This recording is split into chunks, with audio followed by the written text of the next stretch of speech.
The city never slept. Even before the sun rose, its lungs were already full of noise.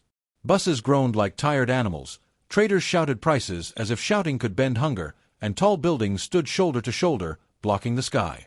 Concrete grew faster than wisdom here. Every new road buried an old memory. Every new shop silenced a proverb. At the corner of a crowded market, an old man sat on a wooden stool, watching people rush past him. He shook his head slowly. "This city runs," he muttered, "but it does not know where it is going."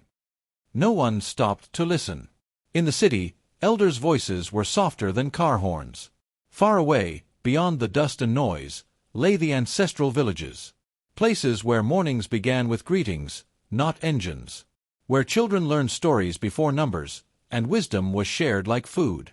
In the village, no one walked alone. If a child cried, many hands reached out. If danger came, the elders spoke before it grew teeth. The girl remembered those days. At night, when the city lights flickered through her window, her mind traveled back to evenings around the fire. She could still hear her grandmother's voice. "A person is not a tree," the old woman would say. "You survive because others hold you." But the city did not hold people. It pushed them apart. Ambition replaced belonging. Survival replaced kindness. And those who felt lost searched for something, anything, to believe in.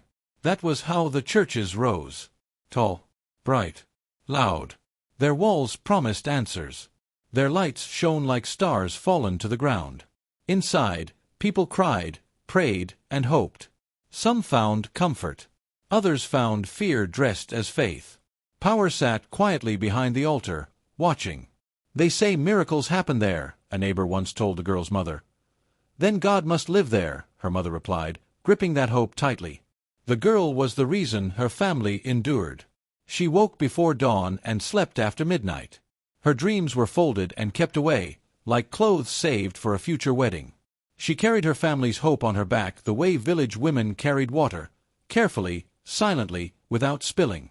"You must succeed," her mother often said, not in anger, but in fear. "We have no one else." The girl nodded every time.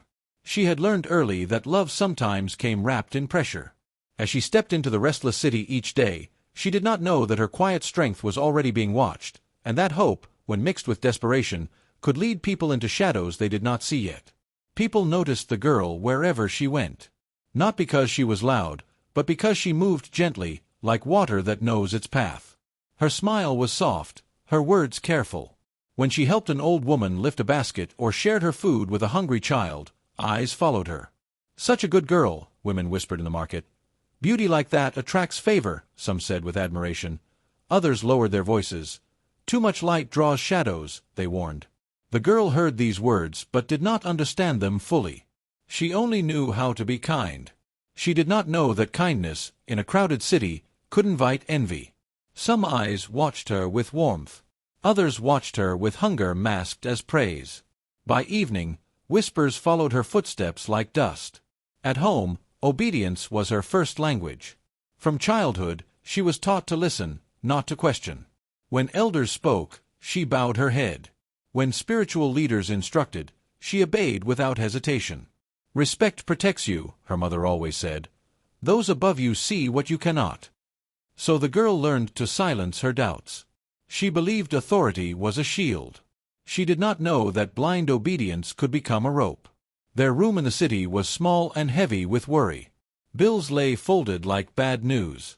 Food was measured carefully. Laughter had grown rare.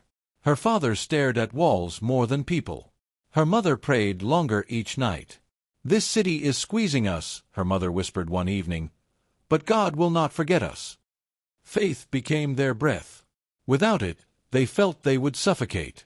One afternoon, a visiting elder from the village came to see them. His hair was white like ash, his voice slow but steady. He looked at the girl for a long moment. "The city is clever," he said quietly. "It dresses danger in fine clothes." He tapped his walking stick on the ground. "Not every raised hand is a blessing. Some hide claws." The mother smiled politely. "Those fears belong to the past," she replied. "We are safe now." The elder sighed. As he left, he murmured to the girl, "Remember, Wolves sometimes learn to pray. The girl watched him go, unsure why his words stayed with her longer than all the praises she heard that day. The girl learned to be strong without being asked. When her mother's eyes filled with worry, the girl swallowed her own fear. When her father sat in silence, she became the one who spoke softly, bringing calm like cool water poured on hot ground. She woke early, slept late, and listened more than she talked. In that small home, she was not the youngest or the eldest. She was the pillar. "Eat first," her mother would say, pushing the plate toward her. "I am not hungry," the girl replied, even when her stomach said otherwise. At night, when prayers were done, she lay awake, counting hopes that were not hers but rested on her chest. She carried them carefully, afraid that if she stumbled, everyone would fall. Then one Sunday, everything shifted. The church was louder than usual. People whispered names with excitement. Heads turned toward the entrance as a tall man stepped inside, dressed neatly, his smile calm and confident. Silence followed him like a shadow.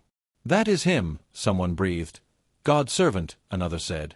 His voice was smooth when he spoke, warm like palm wine on a cold evening. Words flowed from him easily, mixing comfort with command. People leaned forward, hungry for every sentence. "He sees things others cannot," a woman whispered. "He has power," a man muttered, lowering his eyes. Women trusted him with tears and secrets, believing he could lift their burdens to heaven. Men watched carefully, unsure whether to bow or challenge, but choosing silence instead. The girl noticed how the room bent around him. Her mother gripped her hand tightly. "This man is sent by God," she said with shining eyes. "Through him, our struggles will end." The girl felt a strange tightening in her chest. She said nothing. Later that night, her mother prayed longer than ever before. "Lord," she whispered, "I place my child in your servant's care." The girl listened from the corner, her heart beating fast. She did not know how to question faith. She only knew how to obey. And so, without a word spoken aloud, her path was quietly handed over to a man the whole city feared to doubt. Sleep no longer brought the girl rest. Each night, her eyes closed but her spirit stayed awake. Dreams came like messengers that refused to be silent. She saw broken calabashes spilling water onto dry ground. She saw elders standing with cloth tied over their eyes, their mouths moving but no sound coming out. Drums beat in the distance, slow and heavy, not for celebration but for warning. She woke up sweating, her heart racing. "Mother," she whispered one night, "I keep dreaming strange things." Her mother touched her forehead. "Dreams are nothing," she said gently. "Do not invite fear into your heart." But the girl felt it, an unseen hand brushing past her life. Plates fell and shattered without reason. A mirror cracked overnight. Each sign felt small, yet together they formed a shadow. In the old days, elders would have gathered to listen. In the city, signs were ignored. Soon, whispers began to follow her name. "She shines too much," a woman murmured. "Such beauty attracts the bad eye," another replied. The words moved like smoke, slipping into homes and hearts. Admiration turned sharp. Smiles carried envy beneath them. What should have protected the girl now made her afraid. People spoke of prayer, but fear hid inside those prayers. Then she noticed his eyes. Whenever the pastor passed, his gaze found her. It stayed a moment too long. Long enough to make her shift her feet. Long enough for her breath to change. Others saw it too, but no one spoke. "He is a man of God," someone whispered. "Do not think evil," another warned. So the girl swallowed her discomfort. In a place where holiness was not questioned, silence was easier than truth. One evening, her mother sat beside her, voice soft with hope. "You should speak to him," she said. "He can protect you from jealousy and curses." Others agreed. "God has chosen him to guide you," they said. "This is a blessing." The girl nodded slowly. Everyone sounded certain. Only her heart hesitated. That night, she sat alone and pressed her hands together. "If this is protection," she whispered to the darkness, "why does my spirit feel heavy?" Faith and fear wrestled inside her. What she had been taught pulled her forward. What she felt held her back. The drums from her dreams beat softly again, reminding her that sometimes the soul speaks before danger finds a name. A hush fell over the girl's life, subtle as the wind before the rain. Something shifted in the air, though no one spoke of it aloud. Even the city's noise seemed to soften around her, as if it sensed a shadow approaching. The whispers of the bad eye, the lingering gazes, and the dreams that would not leave her, all these wove together into a feeling of unease that no one could name. The danger had not yet arrived, but the audience, if they watched closely, could feel it pressing in from the edges. He entered quietly at first, offering a guiding hand here, a comforting word there. The pastor's visits, once occasional, became steady. Advice turned into requests. Meetings became appointments she could not refuse. Slowly, like water carving rock, he became a central force in her life. Decisions she thought were her own began to bend toward his will. "You must listen," he said gently, "for your safety and for God's work in you." His words carried weight because he carried the promise of protection. "Only I can shield you," he told her one evening, voice calm yet firm, "from envy, from curses, from the eyes that see too much." Each prayer he offered was a net thrown over her spirit, claiming to guard her from harm. And she believed him because the city itself whispered that such power belonged to men of God. She clutched his promises as one might clutch a life raft in a storm. The isolation came next, soft as twilight. "Meet me alone," he said, "so no one can steal the blessing meant for you." Each private conversation framed as protection, each secret labeled as safety. Warnings against friends, against strangers, against curious neighbors, each carried the weight of divine care. "Do not speak of this," he urged, "for your own good." And the girl obeyed, trusting the hands that seemed to hold the light. She did not yet know that the shadow was already moving behind that very light. The neighborhood could not stop talking about her. From the market to the corner street, whispers followed her name like drifting incense. "She has been chosen," they said, voices trembling with admiration. Women came with smiles and small gifts, hoping to touch the favor she carried. Children peeked around corners to catch a glimpse of the girl who, in their eyes, already bore a blessing. Privilege was spoken of as though it had weight, yet few understood the quiet burden it carried. "Do not question him," one neighbor warned another. "To doubt the man of God is to doubt God himself." The words wrapped the streets in silence. Anyone who raised a question was met with frowns, averted eyes, or murmured warnings. Curiosity became a sin. Obedience was safety, and faith became a cage that held both hope and fear. Her mother clasped her hands one evening, eyes wide with insistence. "Do not let your heart wander," she said. "Even a thought of doubt invites curses. Only obedience shields you." She spoke as if love alone could not protect her daughter, only fear and compliance could. The girl nodded, swallowing her unease, afraid that questioning might undo the fragile security they had. Yet inside, a storm was growing. Each word of caution, each compliment turned into pressure, leaving her torn. Was her discomfort a sign of weakness, or a whisper from the spirit warning her to step back? She did not know how to tell the difference. Her heart tightened with every praise, every expectation, until she felt trapped between obedience and fear. At night, sleep offered no refuge. Dreams returned with the weight of ancestors. Broken calabashes spilled water across dry earth. Blindfolded elders called out without sound, their voices carried only in rhythm. Drums cracked like warning sticks against hollow wood. The rhythms were urgent, asking her to listen before it was too late. She woke gasping, palms wet, the echoes of warning still in her ears. Even in the quiet hours, she felt watched. Shadows seemed to linger at the corners of her room. Every passing stranger's glance felt like a gaze meant only for her. She walked the streets carrying the feeling of unseen eyes, of a spirit exposed. Alone, she was not alone. The city that praised her blessing now seemed to follow her with invisible hands. She had been celebrated, but she was also bound, seen and trapped, a young woman caught between the weight of admiration and the pull of danger she could not yet name. The old woman came quietly, leaning on her carved walking stick. Her eyes were like worn beads, small, deep, and full of stories. She watched the girl for a long moment before speaking, voice low but steady. "Not every man who speaks of God carries him inside," she said. "Some wear borrowed holiness as a mask. Beware the shepherd whose hands are never empty, yet whose eyes linger too long." She tapped the stick on the ground, rhythm echoing like a soft drumbeat. "Listen to your spirit as much as your ears." The city around them seemed to laugh. Neighbors passing by smirked and whispered. "Old fears," a young woman said with a toss of her head. "Who still believes in ancestors? Who still fears eyes unseen?" The girl felt the pull of their laughter, the pressure to dismiss the elders' wisdom as superstition. In the city, tradition was a relic, easily mocked. The words that once held power now sounded fragile, lost among the roar of progress. She felt herself stretched between two worlds. One spoke of miracles and modern faith, of guidance in sermons and prayers. The other whispered of elders, of calabashes and drumbeats warning of shadows. Neither offered clear safety. Her feet stood on shifting ground. Every choice felt like a step into uncertainty. Obedience pulled her toward one path, instinct whispered toward the other. The pastor's presence grew like a river flooding its banks.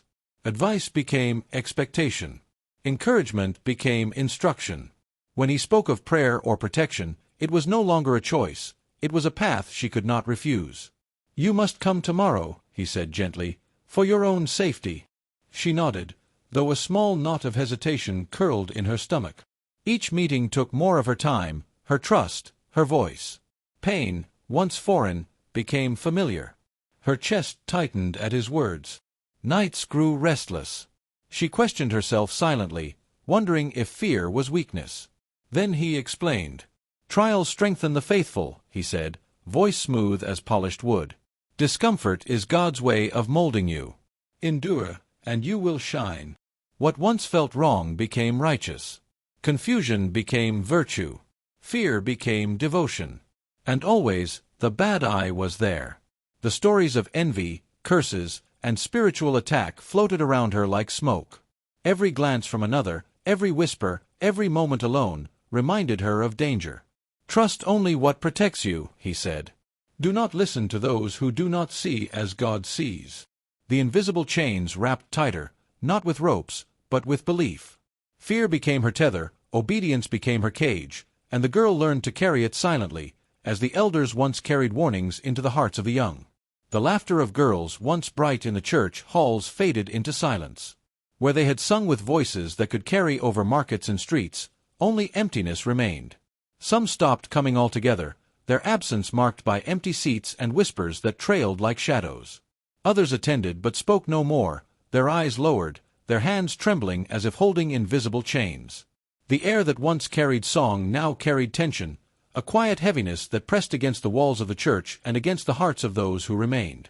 Whispers floated through the neighborhood like smoke, curling through open windows and under doors, but always dissolving before they could be spoken aloud. "Did you hear?" One mother would begin, only to stop, biting her lip as if the words themselves might summon danger. Stories of vanished voices and secret meetings passed silently between eyes, hands, and nods. No one dared speak freely. The city seemed to agree with the silence, masking truth behind everyday bustle. Inside the church, suspicion was smothered beneath words of Scripture. "Do not judge, for God sees," the pastor would say, eyes calm but commanding. Shame and prayer became shields that hid wrongdoing. Lessons were carefully chosen, reminding the young to trust, to obey, to respect. Any question, any curiosity, was drowned in holy verses, leaving truth buried beneath devotion. At home, the girl's family pushed her further into his care. "It is for your own good," her mother said firmly. "Obedience now ensures blessings later." They believed that by placing her completely under his guidance, they were safeguarding her future. Every act of concern, every gentle insistence, became a chain disguised as protection. Love and ignorance walked hand in hand. Her family did not see betrayal in their actions. They did not mean harm. They only believed that their faith could shield her, that their devotion to the pastor's power would keep her safe. Yet, safety and harm can share the same path, and she felt both pressing on her at once.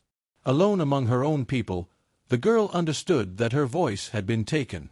At home, questions were unwelcome. In church, curiosity was dangerous. She moved through the streets, through prayer sessions and crowded markets, carrying silence like a heavy cloak. The warmth of family and faith no longer comforted her, they enclosed her. She had become a witness to her own life, voiceless and unseen, trapped by the very hands meant to guide her. The city thrummed with life around her, but she was a stillness in its heart, learning that sometimes protection can be the heaviest kind of prison. The girl knelt in the center of the church hall, hands folded, heart pounding like the drums outside. Around her, faces glowed with candlelight, their eyes full of awe and fear. Praise poured from every corner, voices lifted high, yet each word pressed like stones upon her chest.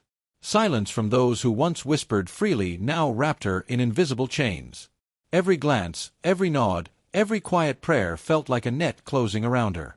Faith, once her refuge, now pressed against her like a wall. She understood, in the marrow of her bones, that the danger she sensed had drawn closer, tightening its grip in shadows no one dared name. The announcement came as gently as a breeze, yet it carried the weight of inevitability. "Tonight," the pastor's voice echoed through the hall, "we shall be purified.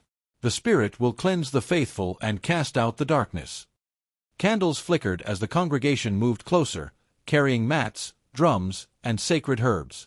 The air smelled of smoke and sweat, thick with anticipation. What was promised as light felt heavier than before, and the girl sensed that this night would not be ordinary. Drums began their beat, low at first, then rising like the roar of the river after a storm. The rhythm carried through the hall, through walls, into the streets beyond. The chants grew louder, but their harmony felt jagged, discordant. She glanced at the pastor, who raised his hands to the sky, calling for submission and devotion, yet his eyes darted nervously, betraying unease. Each beat seemed to pound warnings into her chest, every chant a call to witness what words could not yet name. Then his hands trembled. One moment they were steady, commanding the congregation with ease. The next, they shook, almost imperceptibly, but enough for the girl to see. Confidence cracked in the man called God's servant. The illusion of control wavered.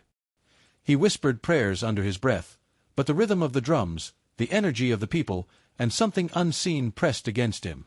Power that once seemed infinite now bent toward chaos, and the girl felt the first stirrings of hope, subtle yet undeniable.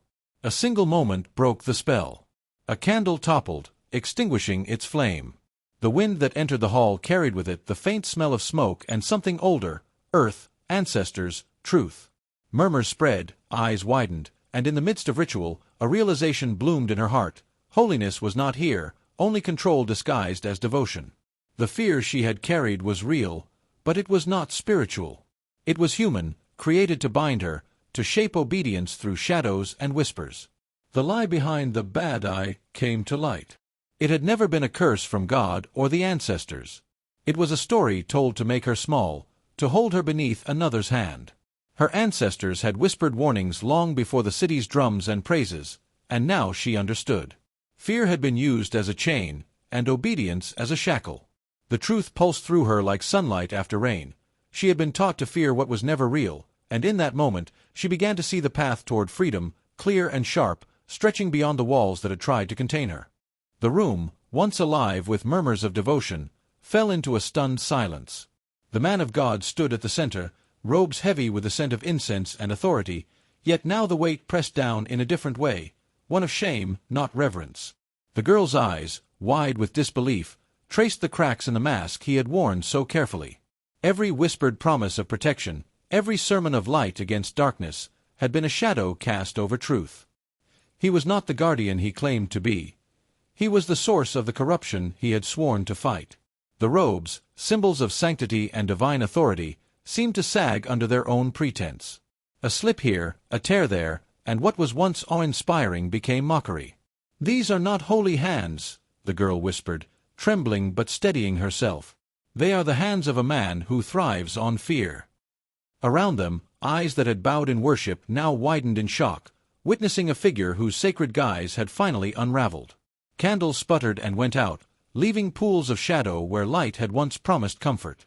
Mirrors, once reflecting the confidence and reverence of the congregation, cracked with sharp, uneven lines, scattering images of devotion into jagged fragments.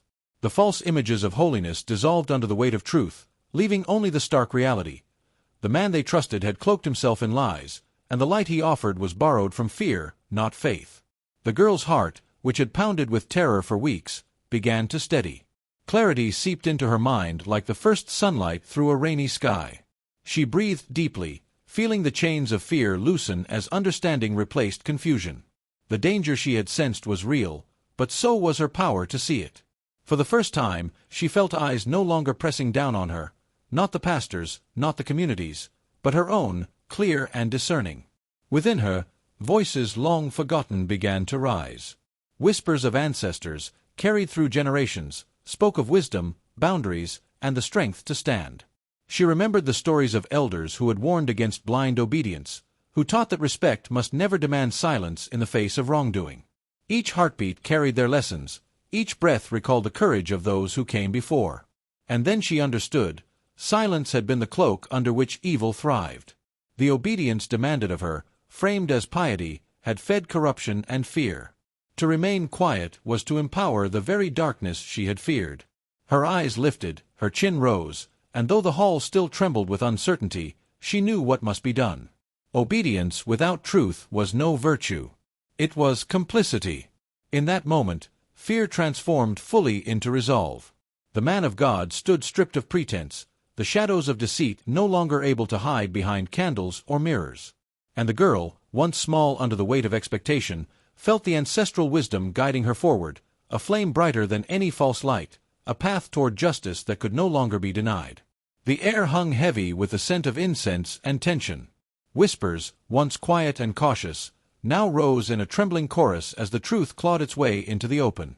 The man who had worn the robes of holiness and spoken with a voice that commanded obedience now stammered, caught in the web of his own lies. I only wanted to protect her," he muttered, but the words fell flat, weighed down by the evidence of deceit. Scrolls, ledgers, and confessions from those who had been silenced surfaced, each revelation like a drumbeat shaking the foundations of the congregation. The girl's heart raced, a mixture of fear, relief, and fury coursing through her veins.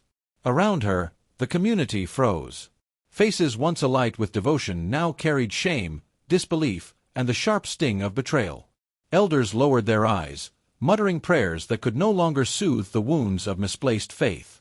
Mothers clutched their daughters, realizing that reverence had been mistaken for safety. Fathers averted their gaze, confronted with the failure of authority they had blindly trusted. How could we not see?" one woman whispered, tears streaking her cheeks. Silence had been the soil in which deception grew, and now the harvest of truth could not be ignored. Idols fell that day, not of stone or wood, but of power cloaked in sanctity. The pulpit that once radiated authority now stood empty, hollowed by exposure. The symbols of holiness, candles, robes, scriptures, seemed powerless against the weight of truth. Faith trembled, not in the heart of the girl alone, but in the collective spirit of a community forced to reckon with its own blindness. They had worshipped the wrong vessel, and the collapse left them raw, searching for the ground that had vanished beneath them. The girl turned inward, confronting a pain she had long carried quietly. Her trust had been betrayed from every direction, by the man of God, by neighbors who praised without seeing, by a family that pushed her toward obedience rather than protection. "I was never safe," she whispered to herself, voice low but steady, feeling the sharp clarity of truth slice through the fog of fear. Every prayer she had offered, every fear she had swallowed, now revealed its cost. The full price of blind obedience became clear in her mind. Months of silence, of unquestioned loyalty, of yielding to authority without discernment, had allowed evil to flourish. The invisible chains of fear and hope had bound her tightly, shaping her life in ways she had never understood. Now, those chains lay broken, and the echoes of what was lost reverberated painfully. And yet, amid the devastation, a spark of something new arose. Courage, born from clarity, ignited within her chest. The innocence she had carried so carefully was gone, replaced by a fierce understanding. She could never unlearn the lessons, never forget the treachery, never return to the same quiet faith. But in its place, a strength rooted in truth emerged. Her eyes met those of the congregation, steady and unflinching. A change had come, irreversible, undeniable, and powerful.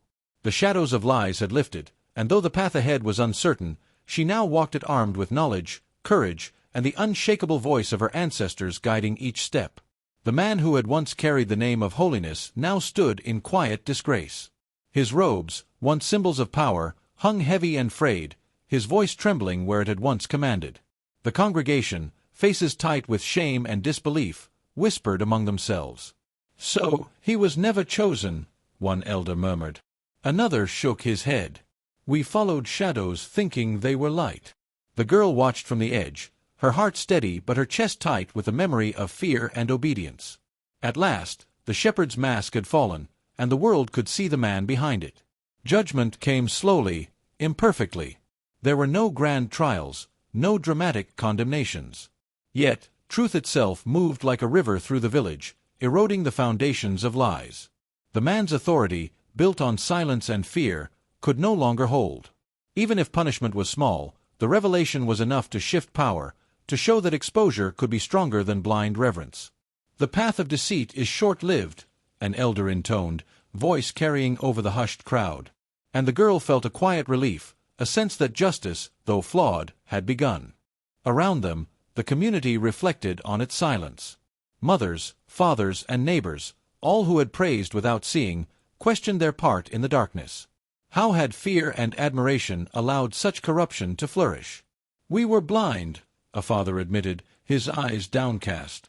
"We let words and robes guide us instead of our hearts." Each person wrestled with guilt, and slowly, understanding crept into the village, like sunlight after a storm. In the quiet aftermath, the girl returned to the wisdom once ignored. She walked to the old baobab tree where her grandmother had taught her about ancestors and proverbs. She remembered the stories of courage, boundaries, and discernment. The elders' voices returned in her mind, gentle but firm. Respect must never silence reason. Faith without wisdom is a cage. She felt the weight of her own strength, the guidance of those who had always spoken truth, even when the world had laughed. Healing followed, slow and deliberate. It did not come as a miraculous flood or sudden revelation, but as small, steady steps. She began to understand the ways fear had shaped her, the choices she had been forced to make, and the power of reclaiming herself. Each day, a little more courage returned, each reflection a small victory over the shadows that had haunted her. Finally, her voice returned, not hesitant, not trembling, but strong and clear. She spoke to the village, recounting her journey, naming the fear, the lies, and the betrayal. "I was silenced for too long," she said, eyes meeting those of her family and neighbors. "But silence cannot build faith. Only truth can." The words settled over the crowd like a drumbeat, steady and unyielding. In reclaiming her voice, she reclaimed herself, and the village could begin to learn that wisdom, courage, and honesty were stronger than robes, fear, or blind devotion. The house was quiet, heavy with the weight of unspoken guilt. Her family sat together, each face shadowed by the realization of how their trust had been mislaid. "We thought obedience was safety," her mother whispered, hands trembling over the folded cloth on her lap. Her father's jaw tightened, eyes cast downward. "We believed in words we could not see, in robes that hid hearts." The girl, seated across from them, felt the tension like a drumbeat in her chest. "And in doing so," she said softly, "we all became silent witnesses." Forgiveness did not come easy, nor was it immediate. Yet it grew slowly, like new grass after a long dry season. "I forgive you," she said, meeting her mother's tearful gaze, "not to erase the past, but to teach us all how to see clearly next time." The words carried weight, and the room seemed to inhale with understanding. They were lessons, not excuses, truth shaped into growth. The elders' wisdom returned to the family, like a river flowing back to its source. They remembered the stories of caution, the proverbs whispered under the baobab trees, and the voices that had once warned of shadows hidden in holiness. "Do you hear it now?" The grandmother's voice echoed in memory. "Blind faith is no shield. Knowledge is our armor." The girl felt the ancestral presence, steady and guiding, as she recognized the value of discernment handed down through generations. Faith took on a new shape, no longer a surrender to fear or authority. She saw that true belief meant knowing when to trust and when to question, when to follow hearts alongside prayers. "Faith," she said aloud, "must walk with wisdom, or it becomes a cage." Her family nodded, the first real understanding settling over them like morning sun on the village. They spoke of power and its dangers, of how robes and titles cannot replace accountability. "Look closely at every voice that claims to guide," her father said, "for unchecked authority wears the cloak of holiness but carries greed beneath." The girl's eyes narrowed, recognizing the truth. Fear had been the shepherd's ally, not God. Finally, the legend of the bad eye lost its weight. The curse was never spiritual, she realized. It was human envy, greed, and desire dressed in sacred clothing. The eyes that watched with ill intent were never divine, she told her family. They were only human, hiding behind fear and respect. A quiet relief settled over them, a recognition that understanding and vigilance were stronger than superstition, and that wisdom, not silence, would guide the family forward. The first light of dawn stretched across the city, touching concrete and clay alike with a golden brush. The rooftops glowed, and the streets seemed to exhale after nights of fear and silence. In the distance, the rhythmic beating of drums returned, not the hollow drums of power, but the steady pulse of life, of truth reclaimed. Elders gathered on corners, under trees that had witnessed generations, their voices rising in proverbs and warnings, guiding ears willing to listen. "She has shown us the price of blind eyes," one elder said, voice carrying across the awakening city. "We must teach our children to see clearly, to question, and to honor wisdom as much as faith." Children leaned close, wide-eyed, as women and men nodded. Stories of courage, of shadows revealed, of the bad eye exposed, passed from mouth to mouth. The tale became a shield, a song, a warning carried in laughter, tears, and the heartbeat of the people. No longer whispered in fear, it traveled freely, protecting the vulnerable and reminding all that knowledge, truth, and discernment were the real blessings of the city.